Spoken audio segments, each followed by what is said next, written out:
प्यारे दोस्तों, आज आपके सामने ऐसा वाक्या लेकर आए हैं। इस वाक्या को आखिर तक सुनिए, यह कहने की जरूरत ही नहीं पड़ेगी। यह वाक्या आपको आखिर तक देखने पर मजबूर कर देगा। एक ऐसी लड़की का वाक्या है जिसकी कब्र से उसकी लाश चंद घंटों के बाद ही गायब हो गई, और उसकी कब्र में जब अजीबोगरीब जानवरों को देखा गया तो क्या हुआ?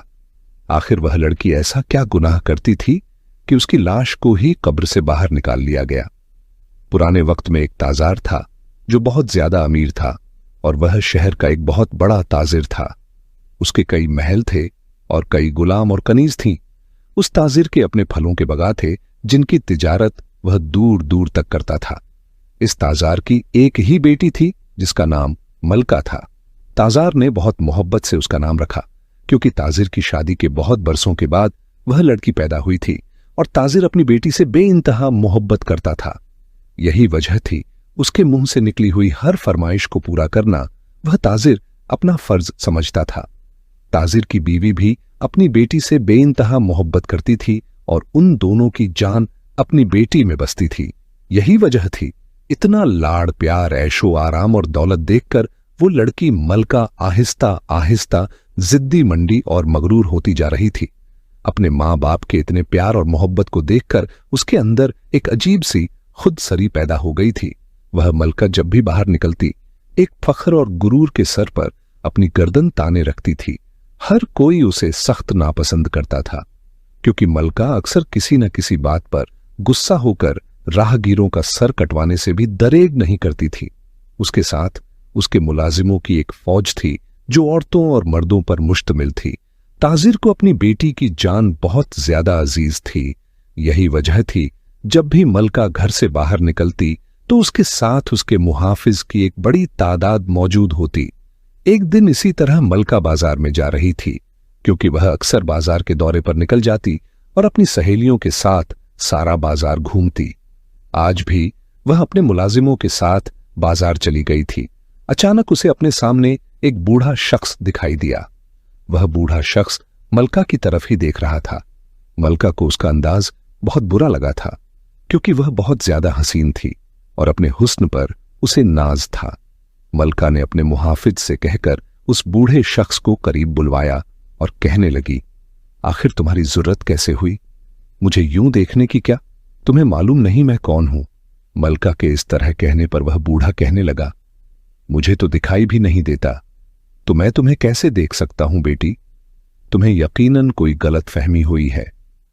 जबकि बूढ़े के मुंह से बेटी का लफ्ज सुनकर मलका के तन बदन में आग लग गई और वह गुस्से से कहने लगी, तो क्या तुम यह कहना चाहते हो कि मैं झूठ बोल रही हूं?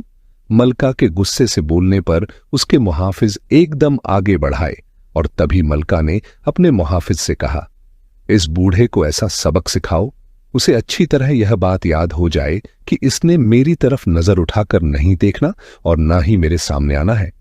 इतना कहकर मलका बड़े रोब और दबदबे के साथ आगे बढ़ गई, जबकि मुहाफिज ने उस बूढ़े शख्स को काफी मारा पीटा। इतने में उस बूढ़े शख्स का बेटा वहां पर आ गया।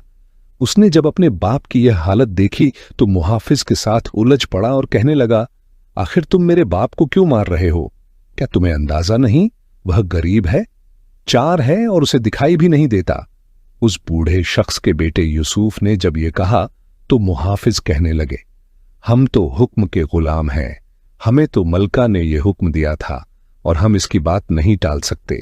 मुहाफिज के मुंह से यह सुनकर यूसुफ ने पूछा, यह मलका कौन है? क्या यह वही लड़की तो नहीं जो बहुत मगरूर और घमंडी है और जिसे अपने हुस्न पर बहुत नाज है और जिसने शहर के हर दूसरे शख्स का जीना हराम कर रखा है? यूसुफ के उस तरह कहने पर मुहाफिज ने कहा, हाँ ये वही है। हम खुद इसके जुल्मों सितम से बहुत तंग है, क्योंकि वह नाजायज ही किसी को भी डांट देती है, मार देती है और नौकरी से निकलवा देती है। उसका बाप उससे बहुत मोहब्बत करता है, इसी वजह से उसकी कोई बात नहीं टाल। इसी बात ने मलका के अंदर एक खुदसिरी पैदा कर दी है। मुहाफिज ने यह कहा और उस बूढ़े शख्स से मजर्रत करता हुआ वहां से चला गया, जबकि यूसुफ कितनी ही देर सोचती हुई निगाहों से उस तरफ देख रहा था जिस तरफ मलका गई थी, और मुहाफिज भी उसके पीछे पीछे उधर गया था।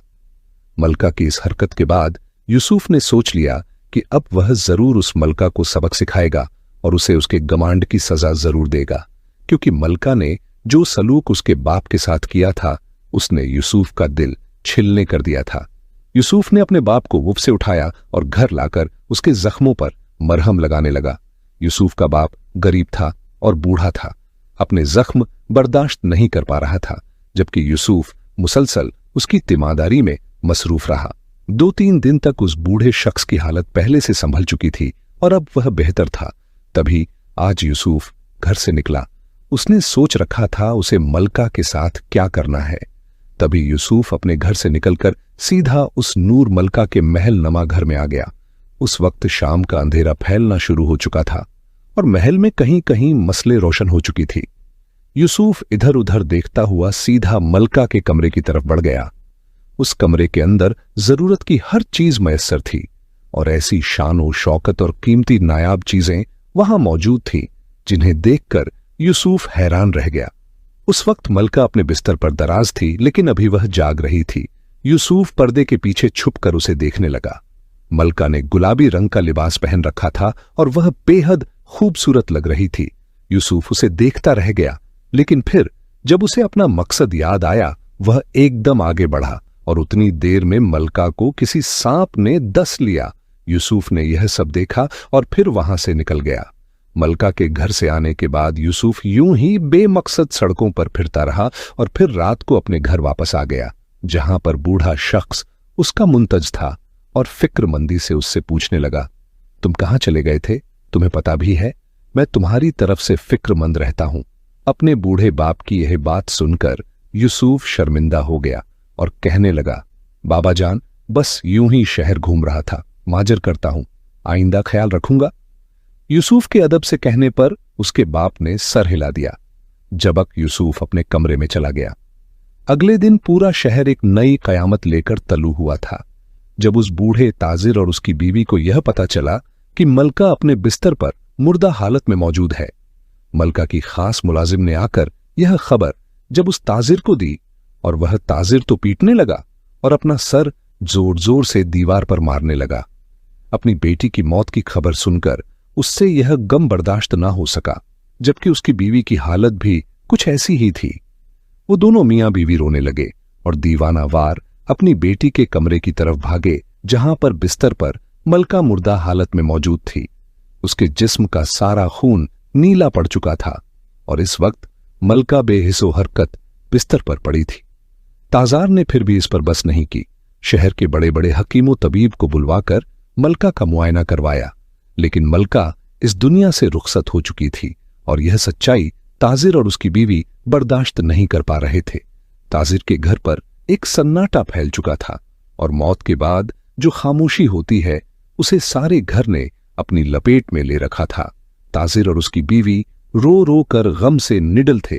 ताजिर ने अपनी बेटी को अगले ही दिन शहर की सबसे महंगी और बड़ी कब्रिस्तान में दफन कर दिया। अपनी बेटी को इस तरह दफनाने का अमल ताजिर के लिए बहुत ज्यादा तकलीफदेह था, लेकिन वह क्या करता। अल्लाह की मर्जी के आगे वह खामोश हो गया, लेकिन फिर भी उसके दिल को ना तो सब्र था और ना ही करार। मलका को दफनाने के बाद ताजिर काफी देर उसकी कब्र के सरने बैठा रहा और फिर रोते रोते इसी तरह घर आकर अपने कमरे में बंद हो गया। मलका उसका कुल शर्माया थी और अब वह मनुमट्टी तले जाकर सो चुकी थी। वह रात ताजिर के ऊपर बहुत भारी थी, लेकिन कोई भी नहीं जानता था उस रात की सुबह कैसे कैसे रंग लेकर आई और कैसे एक नई कयामत उस ताजिर की मुंतज होगी। अगली सुबह जब ताजिर अपने कमरे में ही मौजूद था, सारी रात जागते रहने के बायस उसका सर शदीद दर्द कर रहा था और दिल गम से डाल था। तभी उसका एक मुहाफिज उसके पास आया और कहने लगा, ऐ शेख, आप जानते हैं कि मैं सुबह जब मलका बीबी की कब्र के ऊपर जब फूल चढ़ाने गया तो एक अजीब मंजर मुझे दिखाई दिया। मुहाफिज के लहजे में खौफ महसूस करके ताजिर कहने लगा, क्या हुआ? कैसा मंजर? जल्दी बताओ, वरना मेरा दिल फट जाएगा। ताजिर के कहने पर मुहाफिज ने खौफजदा नजरों से उसकी तरफ देखा और कहने लगा, ऐ शेख, मैं जब वहां पर फूल चढ़ाने गया था तो देखा बीबी की कब्र चाक है और उसके अंदर से लाश का ताबूत गायब है और कब्र के अंदर ढेर सारे कब्र के बिज्जू सांप और बिच्छू मौजूद हैं, जो थोड़ी थोड़ी देर के बाद अपना सर उठाते जबकि सांप अपना फन फुला दे। यह सुनकर ताजिर के पैरों तले से जमीन निकल गई और वह एकदम उठकर मुहाफिज का गिरेबान पकड़कर खड़ा हो गया और कहने लगा, यह तुम कैसी बकवास कर रहे हो? क्या तुम्हें जरा भी अंदाजा है तुम मेरी बेटी के बारे में ऐसी बात कर रहे हो? ताजिर की बात सुनकर मुहाफिज कहने लगा, मैं सच कह रहा हूं, ऐसा ही है। मैं कसम खाता हूं, मैंने झूठ नहीं बोला। आप मेरे साथ चलकर देख ले तो आपको खुद ही सच का पता चल जाएगा। मुहाफिज के इस तरह कहने पर ताजिर उसी वक्त बागम बाग अपने घर से निकला और सीधा कब्रिस्तान की तरफ चला गया और वहां पहुंचकर उसके बदतर खदे की तस्दीक हो गई थी। वाकई मलका की कब्र चाक थी और उसके अंदर उसकी लाश मौजूद नहीं थी, बल्कि कब्र के बिज्जू सांप और बिच्छू गत्ती, और रोने लगा, ऐ अल्लाह, ये मेरे किस गुनाह की सजा है? मेरी बेटी आखिर कहां चली गई? किसने मेरी बेटी के मुर्दा वजूद को चुरा लिया? आखिर ऐसा बदबख्त कौन है? ताजिर वहां बैठकर रोता रहा, गिरिया जारी करता रहा, लेकिन उसे समझ नहीं आ रही थी आखिर किसने यह सब किया है। तभी ताजिर ने मुहाफिज से कहा कि वह शहर का कोना कोना छान मारे और यह देखें कि मलका की लाश को कहां ले जाया गया है। मस्जिदों में मनादी करवा दें और इसके अलावा हर आए गए से पूछगिछ करें। ताजिर के हुक्म के मुताबिक मुहाफिज ने शहर में हर शख्स से पूछ गछ की मस्जिद में मनादिरा दी गई और इर्द गिर्द मौजूद हर शख्स से मलका के बारे में दरियाफ्त किया गया, लेकिन किसी को भी इस बारे में कुछ पता नहीं था। ना ही तो किसी ने मलका की लाश को देखा और ना ही किसी ने उसे ले जाते हुए देखा। इस बात से ताजिर बहुत हैरान और परेशान था। अगर कोई यहां से मलका की लाश को लेकर गया है तो फिर आखिर किसी की तो नजरों में आया होगा, किसी ने तो उसे देखा होगा, लेकिन वह शख्स कौन था और कहां लेकर गया, इस बारे में किसी को कुछ मालूम नहीं था। वह ताजिर बेहद परेशान था और उसे समझ नहीं आ रही थी कि वह मलका को कहां से ढूंढे, क्योंकि उसके बारे में कुछ पता नहीं चल रहा था और उसी वजह से ताजिर बेहद परेशान था। ताजिर ने एक भारी रकम का ऐलान भी करवा दिया था, क्योंकि वो चाहता था जल्द से जल्द उसकी बेटी की लाश का पता चल जाए।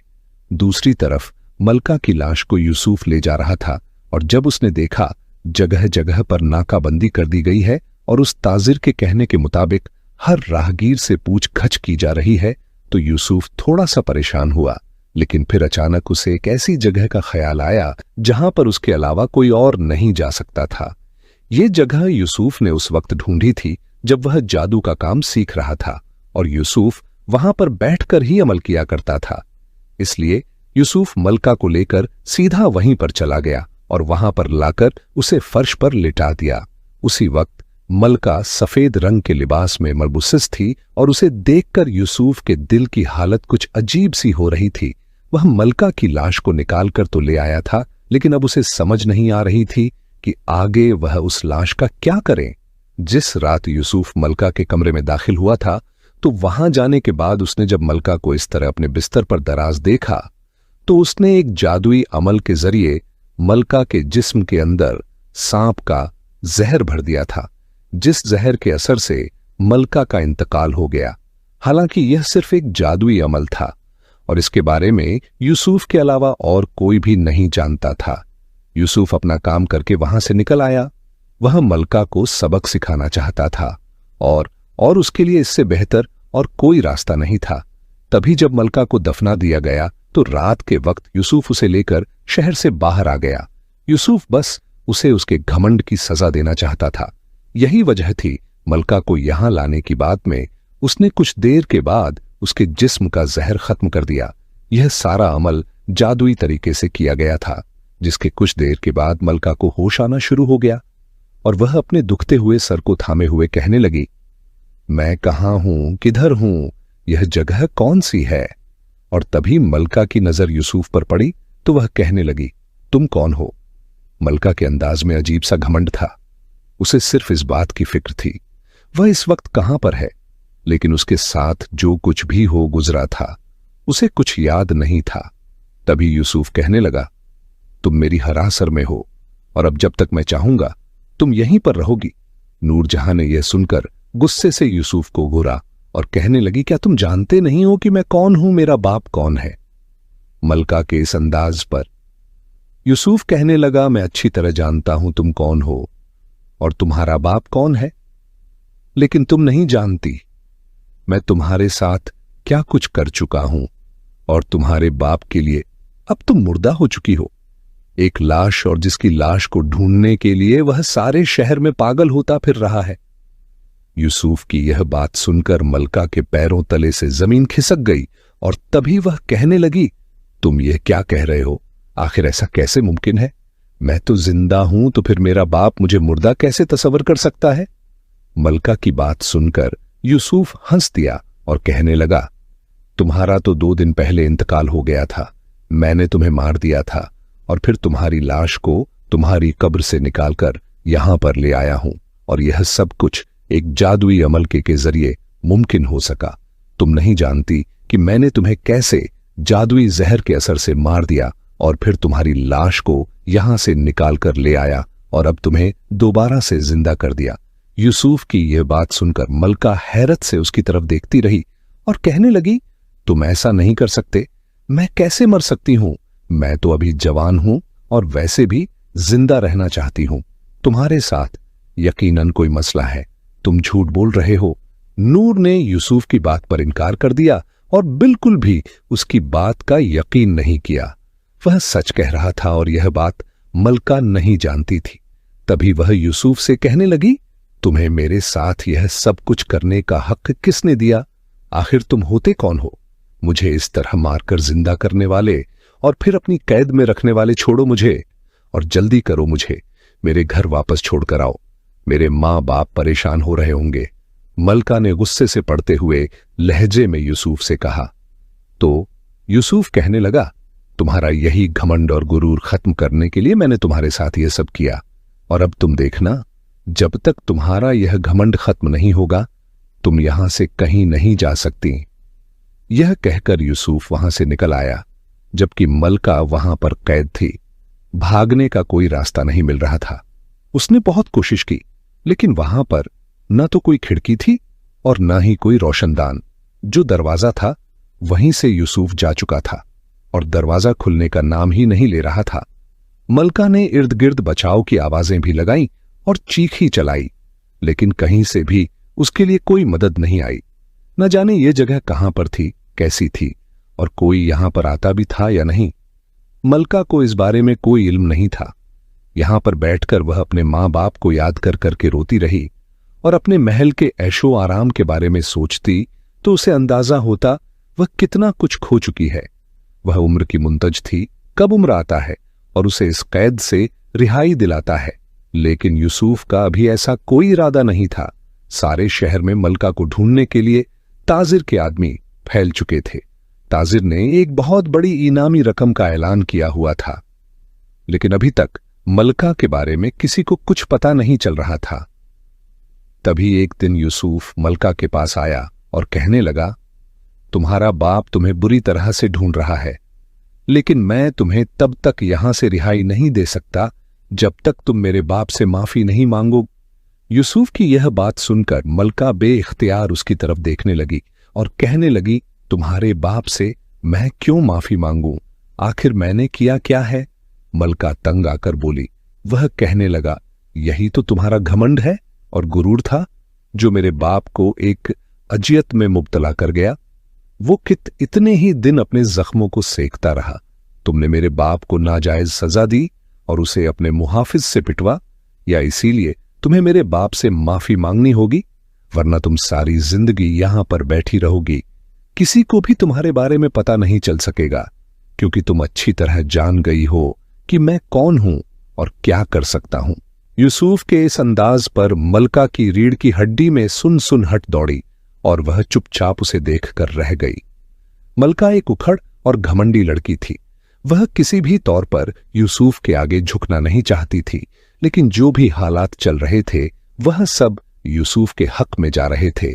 इसलिए मलका उसे राजी करने लगी और कहने लगी, मैं तुम्हारी मिन्नत करती हूं, तुम मुझे यहां से रिहाई दिला दो। मैं यहां से चली जाऊंगी और तुम्हारे बाप से माफी मांगूंगी। बस एक बार मुझे यहां से जाने दो। मलका ने रोते हुए यूसुफ की मिन्नत की तो यूसुफ कहने लगा, नहीं, अभी नहीं, मैं अच्छी तरह तुम्हें जानता हूं। अभी तुम्हें अक्ल नहीं आई। तुम सिर्फ अपना वक्त गुजारने के लिए मेरे आगे इस तरह हाथ फैला रही हो। मैं जानता हूं यह सब तुम्हारा नाटक है, लेकिन तुम नहीं जानती, जब तक तुम्हें सही मायनों में अपनी गलती का एहसास नहीं होगा और जब तक तुम अपने घमंड और गुरूर को खत्म नहीं करोगी, मैं तुम्हें यहां से नहीं निकालूं। यूसुफ यह कहकर वहां से चला गया और मलका वहां पर बैठी सर पटक कर रोती रही। वह सोच भी नहीं सकती थी वह इतनी बड़ी मुसीबत में गिरफ्तार हो जाएगी।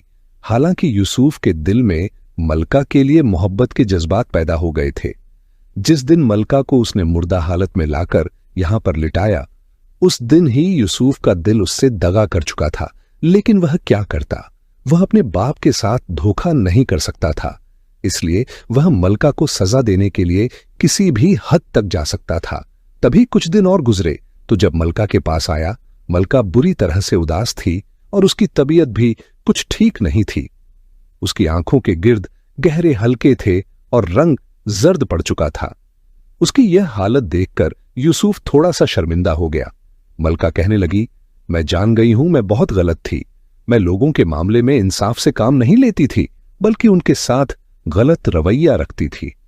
तुम मुझे माफ कर दो और अपने बाप से भी मुझे माफी दिलवा दो। मैं अब ऐसा कुछ नहीं करूं। तुम बेशक मुझे इस कैद में रखो या वापस मेरे घर पर पहुंचा दो, मुझे अब इस बात से कोई फर्क नहीं पड़ता। लेकिन बस एक बार मेरे बाप को यह बता दो मैं जिंदा हूं और सही सलामत हूं, क्योंकि मैं जानती हूं मेरा बाप मेरे गम में पागल हो जाएगा। मलका ने मिन्नत भरे अंदाज में यूसुफ से कहा। तो यूसुफ बेइख्तियार उसकी तरफ देखने लगा, क्योंकि इस वक्त मलका की आंखों में उसे सच्चाई दिखाई दे रही थी और यूसुफ जान गया था मलका को अपने किए की सजा भी मिल चुकी है और वह अपने किए पर शर्मिंदा है। तभी यूसुफ उसे कहने लगा, ठीक है, तुम अपनी तैयारी करो, मैं तुम्हें तुम्हारे घर छोड़ आता हूं। यूसुफ के यह कहने की देर थी। मलका हैरत से उसकी तरफ देखने लगी, जबकि यूसुफ बाहर खड़ा होकर उसका इंतजार करने लगा। मलका ने न जाने कितने महीनों के बाद आसमान का चेहरा देखा था, खुली फिजा को महसूस किया था। तभी वह बेइख्तियार रोने लगी और शुक्र अदा करने लगी, वो जिंदा है और इन चीजों को महसूस कर सकती है।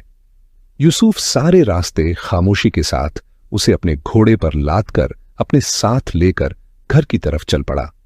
सारे रास्ते यूसुफ ने कोई बात नहीं की, लेकिन जब उसके घर के बाहर पहुंचे तो यूसुफ कहने लगा, मैंने तुम्हारा घमंड तोड़ने के लिए तुम्हें यह सजा दी थी, लेकिन नहीं जानता था तुम मेरे दिल में जगह बना लोगी और इतनी बना लोगी कि अब तुम्हारे बगैर रहना मेरे लिए मुमकिन नहीं हो सके, तो मेरी मोहब्बत को कबूल करना। यह कहकर यूसुफ ने अपने घोड़े को आगे बढ़ा दिया, जबकि मलका वहीं पर खड़ी होकर उस सीमत देखती रही जिस तरफ यूसुफ गया था। यूसुफ एक अच्छा, खूबसूरत और खुश शक्ल नौजवान था, और अगर मलका इतनी घमंडी लड़की ना होती तो शायद पहले ही यूसुफ के लिए अपने दिल में गहरे जज्बात महसूस करती। लेकिन अब यूसुफ के करार मोहब्बत के बाद मलका के दिल में भी बहुत कुछ बदल चुका था। वह यूसुफ के बारे में सोचती हुई जब महल में दाखिल हुई तो वहां पर सब लोग उसे देखकर हैरान रह गए, जबकि किसी को भी उसके जिंदा होने पर यकीन नहीं आ रहा था, क्योंकि ताजिर ने तो उसे अपने हाथों से दफनाया था। ताजिर को जब मलका की आमद की इत्तल मिली, वह दीवाना वार अपने कमरे से बाहर निकला। उसकी बीवी भी उसके पीछे पीछे थी। तभी दोनों मियां बीवी ने जब उसे अपने साथ सामने देखा तो बेइख्तियार जैसे सजदे में गिर गए। ताजिर रोते हुए अपनी बेटी को गले लगाकर और शिद्दत से रोने लगा और तभी कहने लगा, मेरी बच्ची, मेरी मलका, तुम वापस आ गई। मेरे लिए यह बहुत बड़ी खुशकिस्मती है। ताजिर के इस तरह कहने पर मलका भी रोने लगी। मलका अपने आंसू को साफ करके कहने लगी, जी अब्बा जान, यह सब आपकी मोहब्बत की वजह से ही हुआ है। मलका ने मुख्तसर अपने साथ बीते जाने वाले वाकया के बारे में ताजिर को बता दिया। ताहम उसने यूसुफ के बारे में कुछ भी गलत नहीं कहा था, क्योंकि यूसुफ के लिए इसके अपने दिल में गहरे जज्बात उमड़ आए थे, और उसने ताजिर को यही बताया कि यूसुफ ने उसकी मदद की थी और उसे ढूंढने में कामयाब हुआ। ताजिर यूसुफ से मिलना चाहता था और उसे बारी इनामो कराम से नवाजना चाहता था। यही वजह थी उसने अपने मुहाफिज को भेजकर यूसुफ को बुलवा लिया। यूसुफ यही समझता था मलका ने उसकी शिकायत कर दी है और अब ताजिर उसे सजा देना चाहता है, लेकिन जब उनके घर में आया तो ताजिर ने बेइख्तियार उसे गले लगाकर उसका माथा चूमा और उसे कीमती हीरे जौहरा से नवाजा। मलका ने ताजिर के सामने अपनी ख्वाहिश को रखा और कहने लगी, मैं यूसुफ से निकाह करना चाहती हूं, क्योंकि जिस तरह यूसुफ ने मेरी हिफाजत की, मैं चाहती हूं वह सारी जिंदगी इसी तरह मेरा ख्याल रखे। मलका की इस बात पर किसी को कोई तराज न था और ताजिर यूसुफ को पहली नजर में ही परख चुका था, क्योंकि यूसुफ के बुलंद बखत उसके माथे पर दिखाई दे रहे थे। यही वजह थी ताजिर ने उन दोनों का निकाह मुकर्रर कर दिया और चंद दिनों में ही उनका निकाह हो गया और वह दोनों एक दूसरे के साथ बेहद खुश और मुतमिन रहने लगे। प्यारे दोस्तों, यह कहानी एक ऐसी लड़की के बारे में थी जिसके घमंड की उसे खूब सजा मिली और वह अपने घमंड की वजह से कितना अरसा अपने मां बाप से दूर रही और उसे न सिर्फ अपने घमंड की वजह से मौत को गले लगाना पड़ा, बल्कि उसके बाद एक जादुई अमल के जरिए उसे एक दोबारा जिंदगी भी दी गई। मलका अगर घमंड ना करती, गुरूर ना करती, तो शायद उसके साथ ऐसा कुछ भी ना होता, लेकिन अपने घमंड और गुरूर की बदौलत ना वह लोगों में बुरी बनती रही, बल्कि मरने के बाद कब्र में भी उसे सांप और बिच्छू ने नहीं छोड़ा था। दोस्तों, उम्मीद करती हूं आज का यह वाकया आपको पसंद आया होगा।